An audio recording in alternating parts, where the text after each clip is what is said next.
is everywhere. You can hide under here. It will come where you are. It's everywhere. Viktor Frankl calls it unavoidable suffering. You can't duck it. But most people spend their life not wanting to deal with the pain of rejection, the pain of defeat, the pain of being disappointed, the pain of losing, the pain of failure, the pain of being criticized, the pain of not being liked, the pain. That's called life. Life is full of pain. It's everywhere. But guess what? There's no gain without pain. Because it's the pain of regret that you experience.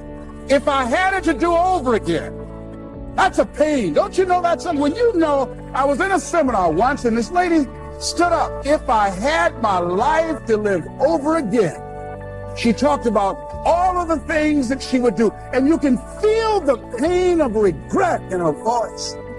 The pain of regret. She still experienced pain. She was trying not to experience the pain of defeat, the pain of disappointment, the pain of loss, the pain of lack of support. And she still experienced pain. It was right there. We can't get around it. Most people are governed by their habits, their fears, and the opinions of others. A lot of people never try anything differently because they have been convinced by people in their lives that they value that they can't do it.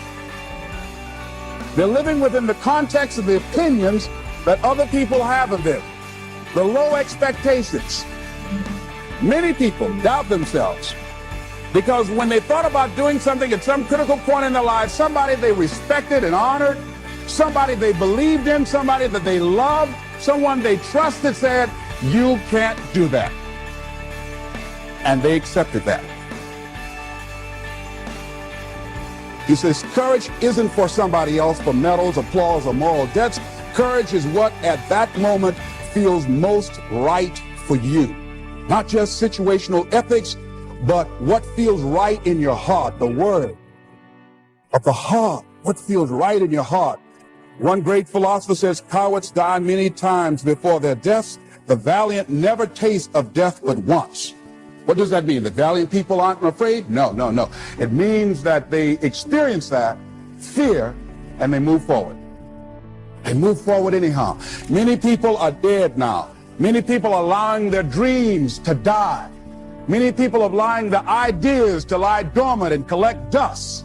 Many people have all this talent and ability that they are allowing to be buried inside of them, that they will take with them to their graves because they didn't have the courage to be who they are. And I say, as you begin to look toward the future and manifesting your greatness, it's going to take everything in you, that your life deserves the concentrated effort to begin to look at how is it that I can express more of me? How is it that I can bring my ideas out here now? How is it? And start living with a sense of urgency because you're here today, you're gone today. Life is unpredictable. It's uncertain. There are no guarantees. No guarantees out here at all. So holding back, what are you waiting on? Ask yourself, what's the benefit of your waiting? What's the benefit of your not living your dream? What's the benefit of not listening to yourself? Oh, please, listen to yourself. You know the feelings. If you start listening to the feelings in your heart, and I'm doing it now more every day, I find that my feelings, I can trust them. In what you've done with your life thus far, is it giving you what you want? Is it giving you what you want? When you look toward the future, when you look at all that's going on out here, is there some place within yourself you say, hey, I know I need to be out there in that arena. I know I can do more than what I've been doing. I know there's some great music that I have within me that I haven't brought out here yet. Is that something that you begin to look at within yourself? See, I say if you look at your life, and if you're not getting what you want, you owe it to yourself to do something differently. If you're on a job, 85%, they say, of Americans go to jobs that they're unhappy. If you're doing something 8 hours a day, that you don't like, it's not giving you what you want, it's not giving you a strong feeling of satisfaction and fulfillment, you're miserable, you hate to go there, you're depressed just thinking about it, you're saying the thank God it's Friday song every week, if that's what it is, you owe it to yourself to start strategically working to change directions. See, but you know what most people will do? Most people will resist change. Most people will fight change as if change would be worse than what they're experiencing. See, they know this. They're familiar with this. Most people will not challenge the unknown. They won't just step out there. See, there's certain things that's got to be in place. They got to see it all together. And life isn't like that. That's not how you grow. So as you look at your life, you're saying, I'm not getting what I want. As you begin to look toward the future, begin to know that whatever it takes for you to create that, you've got that in you. You've got that. You've got genius in you. You've got goodness in you. You've got creativeness in you. If you decide to take the initiative to change the current quality of your life, I say to you that you will find that the universe is on your side, that life is on your side. Now, will it be turbulent? Yes. Will it be easy? No, no. Will you have some opposition? Yes. Will I make a lot of mistakes? Yes. Will I get hurt? Yes. Yes. See, a lot of people won't try anything different in life because they don't want to get hurt. Let me tell you something. It's too much pain to duck. As you look at your life, ask yourself the question, what would your life be like? What would your life look like if you decided not to care what people thought of you? What would your life be like if you decided to give up some of your fears? What would your life be like if you decided to become courageous? What would your life be like? If you decided to act on your dream, if you did what you felt in your heart. You know what courageous means? Tom Ruskin and Randy Reed said, they said that courage comes from a French word which means of the heart. But how does it feel to you?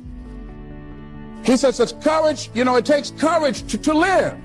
Says most people go through life not allowing themselves to step out because they don't want to let go. They don't want to be blown around. They don't want to be moved.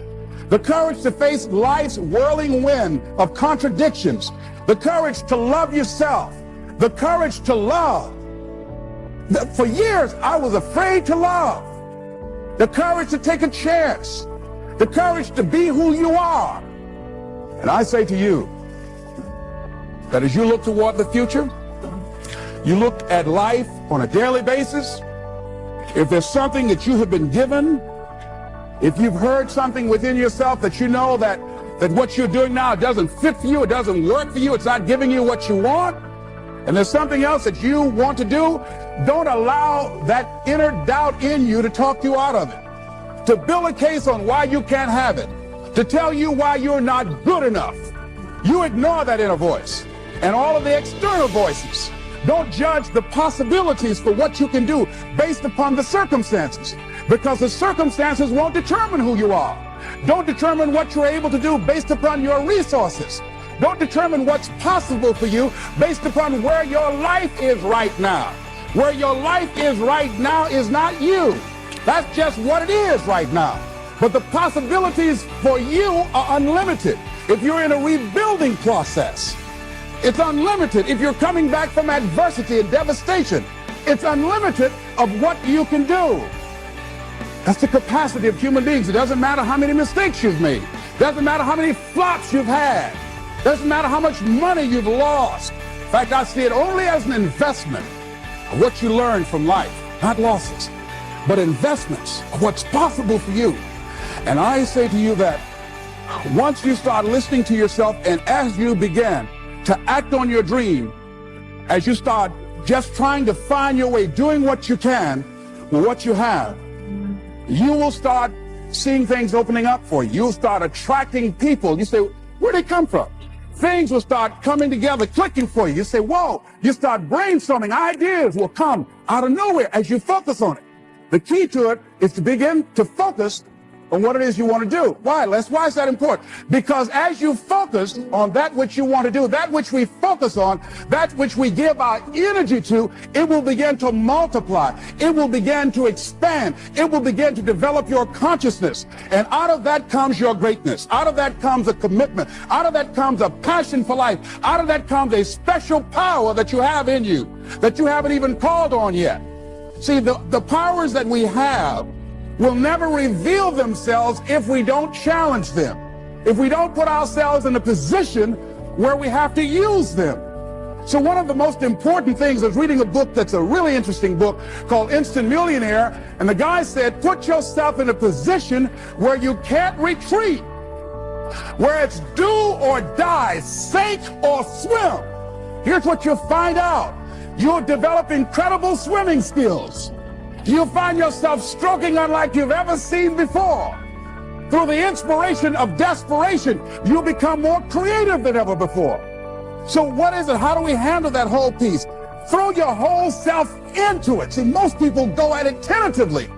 They don't give all their stuff. They don't concentrate. They don't put everything they've got in. One guy wrote a book called All You Can Do Is All You Can Do. And all you can do is enough. But he said, make sure you do all you can do. And if we're honest this evening, we know that we haven't done all we can do. So as we look at the future, we can decide that from this day forward, as I look at my personal relationships, if I look at my professional relationships, if I look at my family relationships, if I look at all the dimensions of my life, looking at myself mentally, emotionally, and spiritually, I'm going to do all I can do to develop me, to bring my talent out here, to make a contribution to life.